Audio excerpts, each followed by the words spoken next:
Tech mogul Elon Musk has made waves yet again, introducing Grok, an AI system that he describes as rebellious and intentionally designed with minimal guardrails. Grok, Musk explains, is an experiment in pushing the boundaries of artificial intelligence. Unlike most AI systems that are carefully programmed with strict limitations to ensure safety and ethical use, well, Grok doesn't do that. What a surprise. It's been intentionally designed with fewer restrictions, allowing it to explore and to learn with more freedom. For more, we're joined by Dr. Karen Sutherland from the University of the Sunshine Coast. Grok even comes with a cocaine recipe.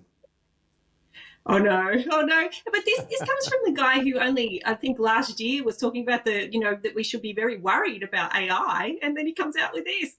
What is going on? Yeah, it's pretty good, isn't it? I mean, we have a look at what he's up to. Is Grok Elon Musk 2.0? Has he created an AI version of himself to carry on the dream?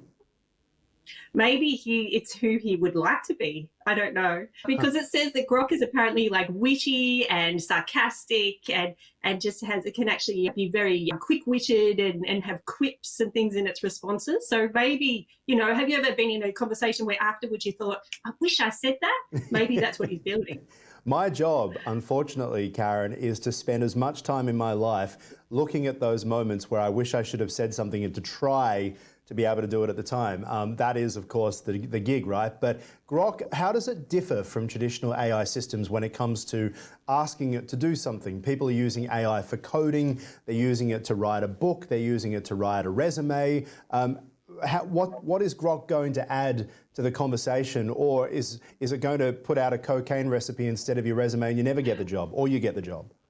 It depends what job you're going for, but yeah. So I mean, the difference that I could see from doing research on Grok is that apart from having a witty personality, is that and you can ask it anything where other platforms will shy away from controversial topics and illegal topics.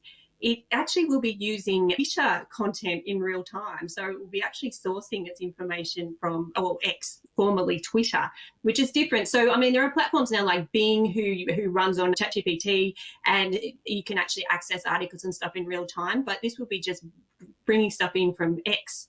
Doing it via a social media platform hasn't been done yet. Yeah, it is interesting. I mean, if you try and type anything into ChatGPT about the war in the Middle East at the moment and you mention Hamas, it quite often comes back and says we cannot talk about terror-related topics. Now, it will be interesting to see what Grok does in regards to this, because when we talk about a rebellious design, give us an idea of what some of the risks are for both public safety, but for Elon Musk's reputation.